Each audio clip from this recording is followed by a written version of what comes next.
Welcome to the Fantasy Football Hub YouTube channel for a special video. That's right, the big man Bakar is on a wildcard this week. And at the time of recording, this is his Game Week 6 wildcard draft. Bakar, I'm very, very interested to see what players you've got on your team for Game Week 6. This is probably the most important chip that we're going to play this season, I think. First wildcard, it is just massive. It sets your team up for the vast majority of the season before you play that second wild card. And yeah, this is it. Game Week 6, we penciled it in as a potential wildcard week, and it's come down to that. And the wildcard is locked, and this is what you're thinking of right now. What we're going to do is we're going to go through this team position by position. Bakar's going to explain why he's gone for each pick. And as you can see at the top of the screen, a Game Week rating of 95%, team rating 96%, and 68.6 predicted points for this week, according to Fantasy Football Hub. We're going to be building this on the My Team tool. You can do so for free with your own Wildcard 6 team by clicking the link in the description. See if you can beat this draft from Bakar.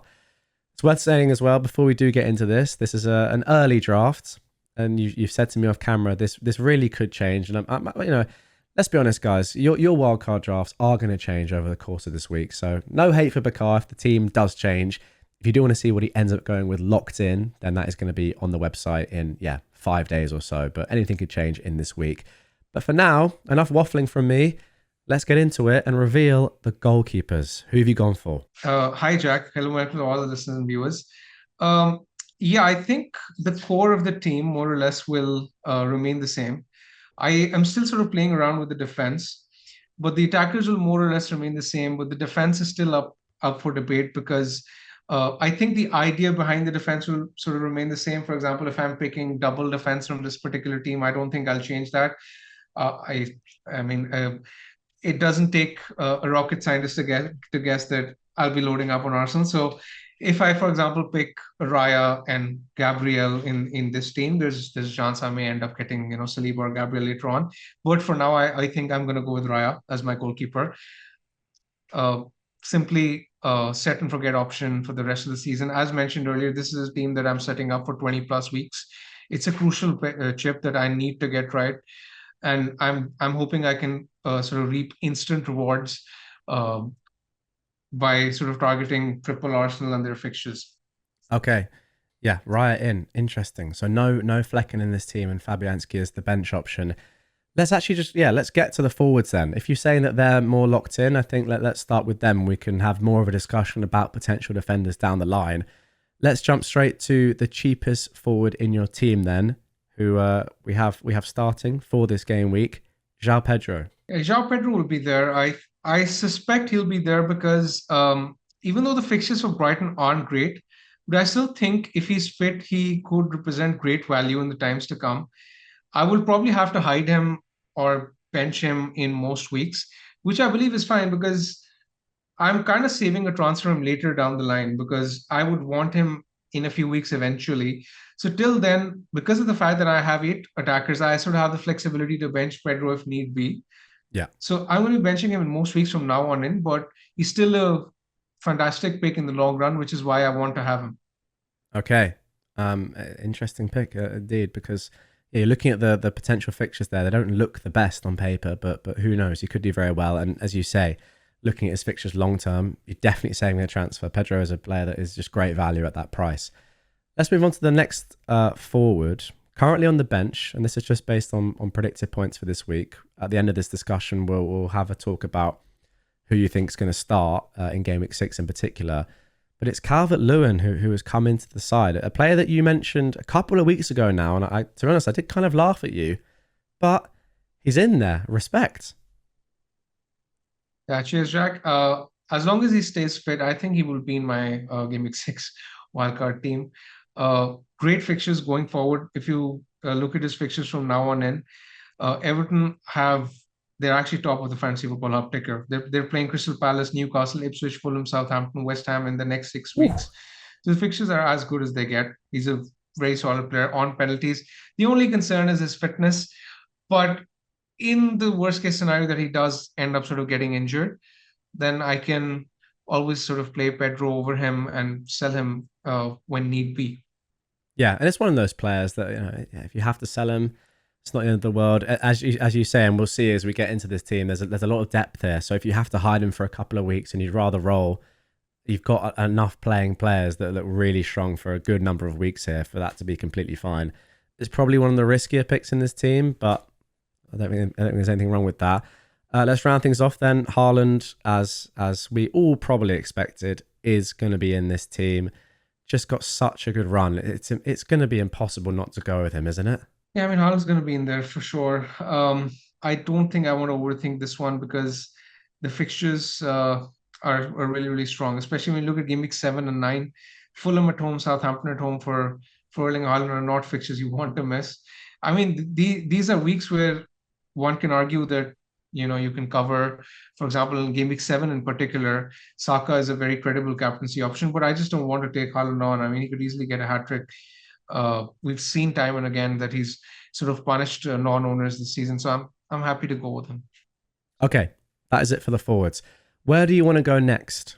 Would you rather? What's more set? Let's go to what's more set. Is the midfield more locked in? Yeah. Midfield's more locked in. Yeah. Okay, let's do the midfield sure. from lowest value to highest value, and the cheap one in there is Morgan Rogers. Yeah, Morgan Rogers hasn't really delivered according to expectations so far, hasn't really gotten the points that we expected him to, but I still think I'm going to keep the faith with him. He's only 5 million. So, I mean, let's keep expectations realistic. He's playing in a high quality Villa attack who scored plenty of goals, and he's playing high up the pitch.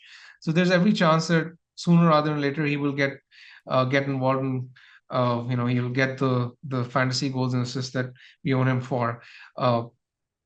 I have no doubt in my head that he's still going to be good value. Okay, next midfielder, we have Eze, a player that's been in your team from the start of the season and remains in your team. I mean, to be fair, there's a decent chance he might just be in there forever. I still like the idea of owning him, despite the fact that there's every chance that he might not be on penalties. We recently saw Mateta take a penalty over him. So there's still that sort of cloud hanging over him and penalties. But irrespective of that, he's putting up good non-pen XGI numbers. He's got a decent amount of threat and open play. Palace's attack is one that I sort of like. I think with Nketiah, Mateta, Eze, they're going to score in most games as opposed to none. And the fixes are all right. So I don't necessarily feel the need to sort of sell him. And one thing, Jack, you will notice in my team is that I made a very sort of conscious effort to pick players who are not going to give me any headaches in the times to come, because I want to go as safe as possible with this Game Week 6 wildcard team because it's a long-term team, right? It's not a team which I can get rid of in like 4 weeks' time, right? So I want players who will offer no headaches. Eze is one of them. I mean, I can further elaborate when we go on to some of the other picks, but most of these players are nailed, set, and forget picks because my strategy is to have these picks set in stone, and then I can rotate the premiums when need be according to the fixtures for the captaincy. Yeah. So, for example, I can rotate between Salah, Saka, Palmer, and rotate them whenever I want to. Let's move on to another player who I think fits right into that bracket, Mbeumo. Yeah, very well said. I think Mbeumo was exactly that kind of player. Great fixtures for Brentford, great record without Ivan Toney. I don't think we need to further elaborate on this one because every other content creator is pushing Brian Mbeumo, has been for a while. His record is tremendous. It's a bit of a no-brainer. I think one of the first names on the team sheet. Now let's get on to a player who some of you may laugh at. Some of you may cry when you see him in this team. Some of you may throw your hands up in the air and say, what does the world come to? Well, I know I laughed when I saw this player in the team. Let me just say that. But Bruno Fernandes remains in Bakar's team. I hate it, is what I will say. However, I understand based on what you've just said why he's still in the team. Yeah, just comment down below. What do you think? But Bakar, what's your reasoning for him being in the team? Yeah, people think that I'm an idiot. I can see comments suggesting that I didn't say that. I'm an idiot. I didn't. I'm a stubborn idiot. Yeah, I mean, but your expressions are saying it all, stick to what you know and love. I respect it. I really do. Okay, yeah. Okay, so there are a couple of things I'd like to mention. Firstly, I think out of the 8 attackers that I've selected, Bruno's probably the one who's most susceptible to leaving my team. Okay. My first point. simply because there are other options like, for example, Bowen is one I might go for, or cheaper players in that price range who I can get and then upgrade my defense, right? So that's playing at the back of my mind. Yeah. I currently have him because he's exactly one of those players who won't give me headaches going forward. I know he hasn't performed according to expectations, uh, in the significant majority of the season, but the fixtures are still all right for Man United, and I still think he has been unlucky in most weeks. So I don't think he's a terrible pick. I don't want to. I don't want to sort of let my future decisions be affected from any kind of bias I have against a player in the past, because I Yeah. still think going forward he could be a valuable player to own. Yeah, no, that's completely fair. And to be fair, your reasoning throughout the season for owning Bruno has added up to me. As you guys will know if you watch the videos, I'm just not a massive fan of Bruno these days in FPL. But there we go. Could do well. And as you say, the fact that he is behind at the time of recording Calvert-Lewin in terms of how locked in you are with a certain player, I think is pretty telling that this position could change. You're not saying he is the best midfielder in the game. It's just, yeah, you know what you like with players like this. Let's move on to the last player. Saka is in. I think, to be honest, it's going to be very hard to Saka's ignore in. with those two games. It's very, very good. Yeah, I think one of the main reasons of why I wildcard and of why I wildcard and why other people are wildcarding is because they don't own any Arsenal and they want to jump on their fixtures against Southampton and Leicester at home in game week 6 and 7. So owning three Arsenal, owning Saka is a great sort of way of maximizing that exposure. And Saka is a potential captaincy option as well in some weeks. So yeah, I think Saka is a very good player to have, and yeah, I think he's borderline essential on the wild card, if Wow. I'm being totally honest. Yeah, that's fair. That's fair. I just think those two games are, especially, I mean, even Bournemouth away is not particularly tough game. I mean, who knows? But it's mainly those two games. Leicester at home, Southampton at home. It's going to be impossible not to own him, I think, for those 2 weeks, unless you're really confident in yeah, going against the grain. Okay, so that is it for the midfielders. Let's then move on to the final part of this team, the team that you said is the least sort of locked. And yeah, let's start with the cheapest option. You've gone with Greaves as a 4 million defender. First of I all, would it actually is start from the most expensive one. I want to okay. start from the most expensive one because the most expensive one is close to being the most nailed one. And Gabriel is one I want to talk about because I Okay, don't think okay. he's going to leave my draft irrespective of whatever happens. Great goal threat. He scored in game week 4 as well. We've seen time and again that he has that upside in him. So I like the idea of having him as my set and forget Arsenal defender. Okay. I don't think his place is in jeopardy as well. So yeah, he's going to start most games. Yeah, Gabriel is in. Gabriel's in for Arsenal double up, and that's the Arsenal triple up. We've revealed Greaves as well now. Do you want to talk about Greaves? I mean, he's just the cheap 4 million enabler of choice. This could easily be Mosquera as well. So depending on what I hear regarding the security of starts of these respective players before the deadline, I may sort of swap one for the other, but it will be a 4 million player is what is important to sort of note because of the structure. Yeah, that's the main point there. I was going to ask you was how set are you on having that as a 4 million slot? We do have a number of players that look like potentially starting now from in and around that price. So yeah, makes sense to me. Okay, where do you want to go next? Who do you want to reveal next? Not too much money left in the bank now. Yeah, you can actually go to Poro next. I Ooh, think okay. I actually don't have him in my game week 5 or 4 wildcard in my sort of game week 5 squad, but he's one I could easily sort of get back on the wildcard. I don't think he's a must-have, and he's one who's up for debate, but he's a good long-term hold.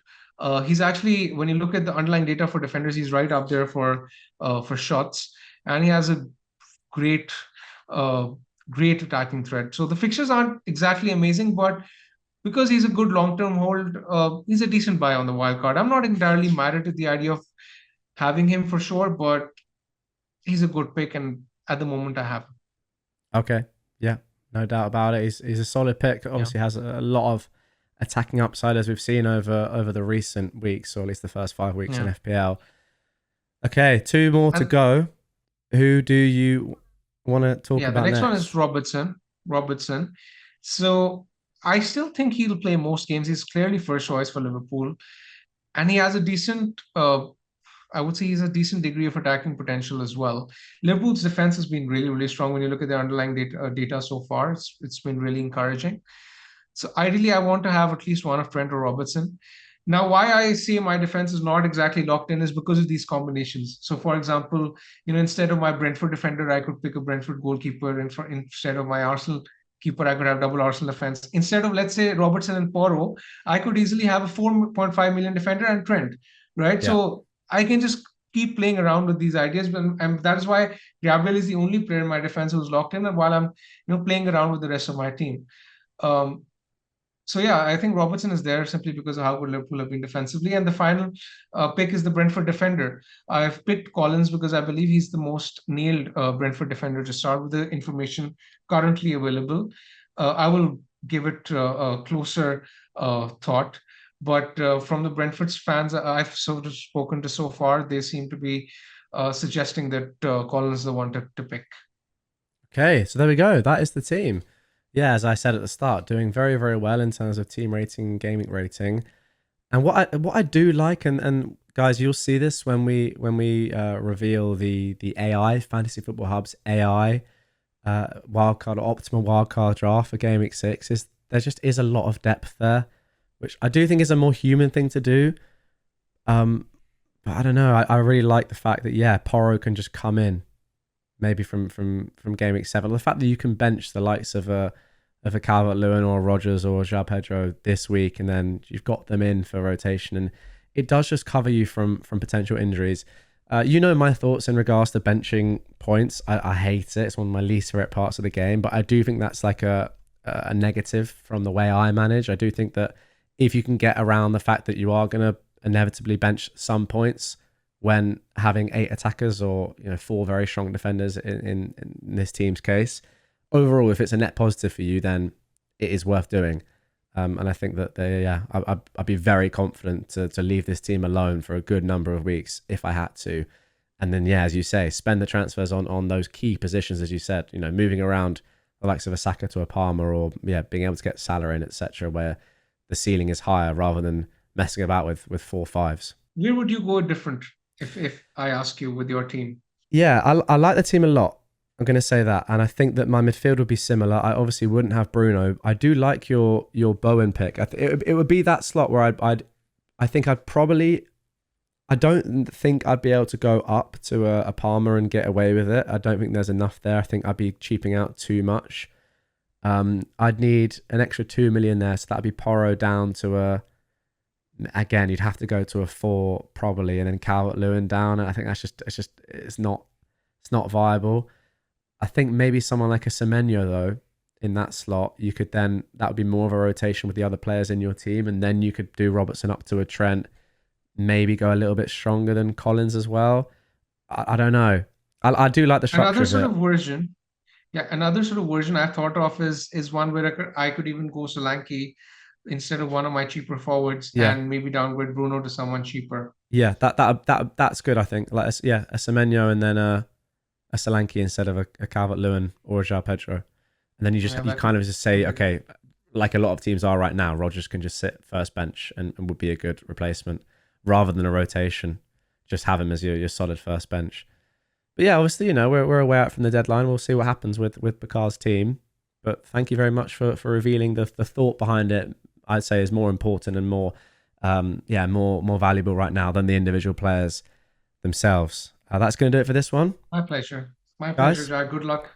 Good luck, everyone. Good luck to you too. I'm very interested to see what you end up going with. Guys, if you do want to see what Bakar ends up going with, as I said, get over to the website. It's the only place to know what he's going to lock in before the deadline.